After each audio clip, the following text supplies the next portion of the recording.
تعظیم اتنی بڑی شے ہے، اس لیے تعظیم کی دنیا میں جتنے بزرگ آئے، ہم اپنے دور کے حضرت ضیاء الدین محمد کرم شاہ رضی رحمۃ اللہ ان کو ان کے مرشد کامل کا تھا۔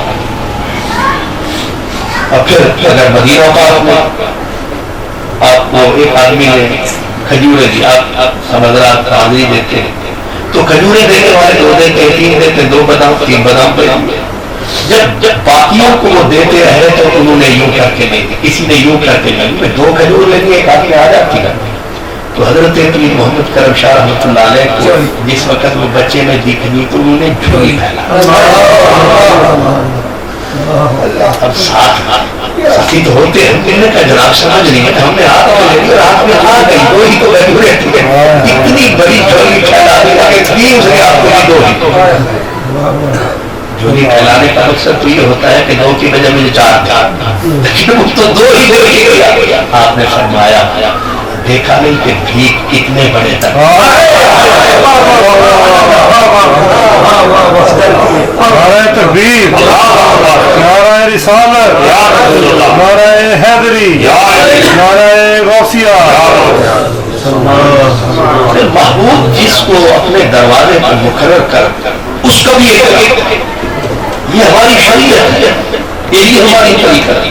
حضرت اسامہ بن زید بالکل کالا سیاہ رنگ، حضرت بلال کو تو ویسے سمبل بنا دیا گیا ہے، ورنہ حضرت اسامہ جو تھے وہ ان سے زیادہ ان کا رنگ جو تھا سامنا، ان کی ناک کی یہ چہرے کی کیفیت ان سے زیادہ ظاہری تھی، وہ اتنی زیادہ قابل رشک نہیں تھی، لیکن معاملہ کہاں پہنچا کہ حضرت اسامہ ایک دن گزرے اپنی بیٹیانی فاروق اعظم رضی اللہ تعالیٰ عنہ، فاروق اعظم جیسا آدمی اپنی جگہ پہ احترام میں کھڑے تو اس قریشی کو اور کس ہاشمی کو طاقت لے کر بیٹھا رہا۔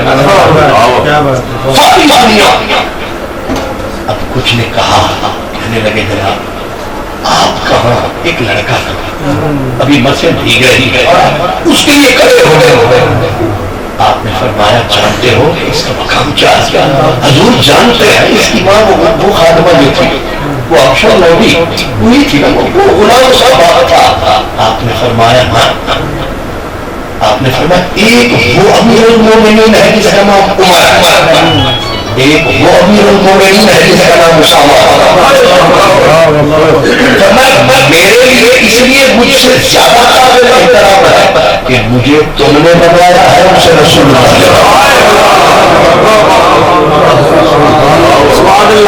تو یہ نہیں دیکھا جاتا کہ یہ کون ہے، یہ دیکھا جاتا ہے کہ اس کو بٹھا کے کون کس کی جگہ پہ۔ ہم کسی اور کو ترازو میں توڑ رہے ہیں، معاملہ ترازو کا نہیں ہے، ہم اس کو مصری شاہ کے لوہے کے ترازو میں توڑ رہے ہیں، حالانکہ اس نے تلنا تو جوہری کے ترازو کا۔ اس سے بات صرف یہی نہیں ہے جب حضرت فاروق اعظم رضی اللہ تعالیٰ عنہ یہ تو بات صرف عمل کی، لیکن بات آگے تھی کہ جس وقت مال غنیمت کثرت سے آنے لگا حضرت فاروق اعظم نے باقاعدہ رجسٹر میں نام درج کیے کہ کس کو کتنا ملے گا، حصوں کا تعین کیا۔ تو حضرت اسامہ کا حصہ تو بیٹا اپنا بول پڑا، اس نے کہا چلو حسن حسین کو تو میں سمجھ لوں، لیکن یہ نہ حسن ہے نہ حسین ہے، اس کو اپنے کس کیٹیگری میں رکھ کے مجھ سے دوسرا کر دیا۔ صحابی میں، اعظم میں، خلیفہ کا بیٹا میں، حدیث کا سب سے بڑا عالم میں، عمر میں بڑا میں، اس کو اپنی بڑا باقی کیسے بڑھا دیا۔ حضرت سیدنا عمر فاروق نے فرمایا بیٹا جتنے تم نے دلیلیں گنوائی ہیں ان میں سے میرے ذہن میں ایک بھی نہیں آئی، تو آپ نے کس دلیل کی وجہ سے بڑھا دیا؟ آپ نے فرمایا آسر تو حب رسول اللہ، دلیل یہ ہے کہ حضور کو اس سے پیار کس سے زیادہ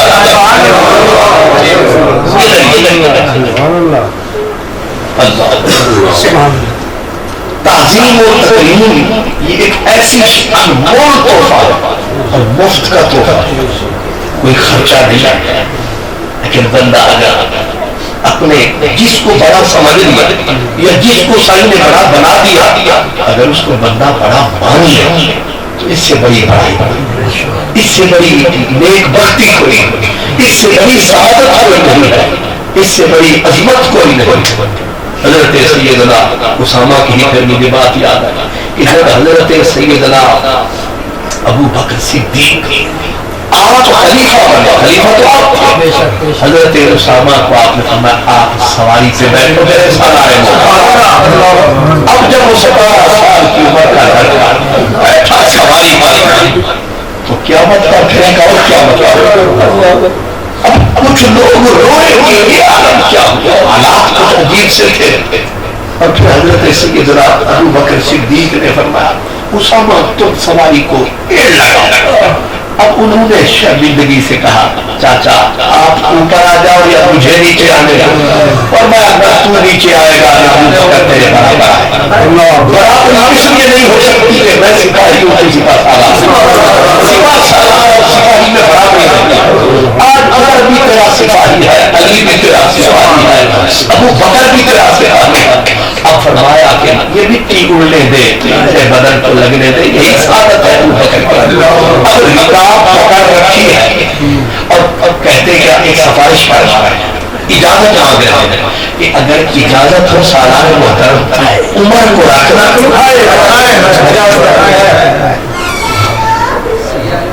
اسی سے آپ سمجھ سکتے ہیں کہ ادب کہاں پہنچاتا ہے اور ادب کہاں کہاں کرنا ہے, کیسے کرتا ہے اور اس کے پیمانے کیا ہے. سچی بات یہ ہے کہ ادب کے پیمانے بہت بڑے, اتنے بڑے کہ حضرت امام بصیری نے کہا تھا کہ پیارے رسول سے پیار کرنے والوں میرے رسول کو خدا نہ کہو, خدا کا بیٹا نہ کہو, باقی جو کچھ تمہیں آتا ہے اس لیے کہ باقی حدود قیود نہیں. اگر اولیاء کرام کی مثالیں لیں تو اس میں تو کوئی حد ہی نہیں. حضرت مجدد الکسانی جن کے نام سے حضرت قبلہ مجددی ہے, حضرت مجدد الکسانی رضی اللہ تعالیٰ عنہ آپ کے بارے میں آپ سونے لگے تو اٹھ کے بیٹھ گئے, اللہ اللہ کرتے اٹھ کے بیٹھ گئے.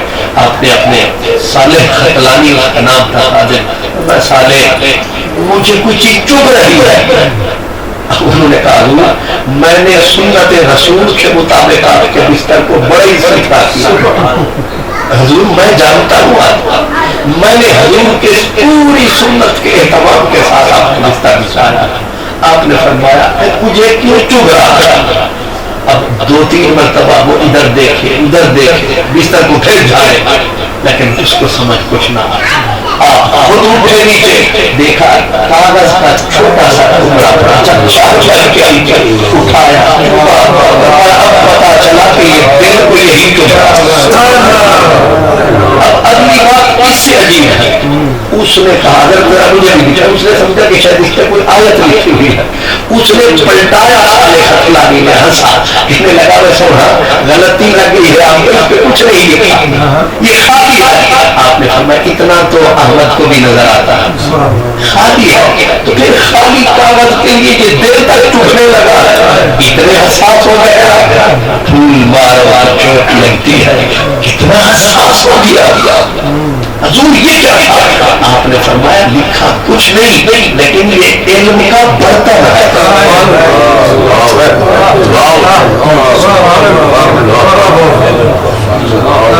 اب ہم تصور کریں کہ جو صرف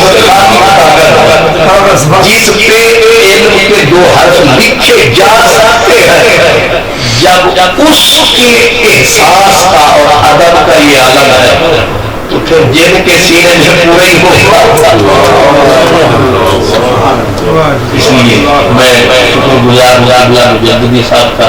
آج میرے مہمان آئے ہوئے تھے بلکہ بلائے ہوئے مہمان آئے ہوئے تھے گھر سے, میں ان کے ساتھ بزی بھی رہا. پھر جس وقت میں چلنے لگا حضرت نے جو کرامت بیان فرمائی اپنی ہے یا میری ہے تو وہ بھی بڑی عجیب ہے. میں نے کپڑے تیار کر کے رکھے ہوئے, میرے گھر والوں نے بغیر استری کے یہ لٹکا ہوا تو میں نے قریب یہ دیکھے. میں نے کہا وہ اتار تم یہ پہنچے. انہوں نے کہا کہ یہ آپ کے گھر کے لیے رکھے ہے, باہر کے لیے نہیں, باہر کے لیے وہ ہے.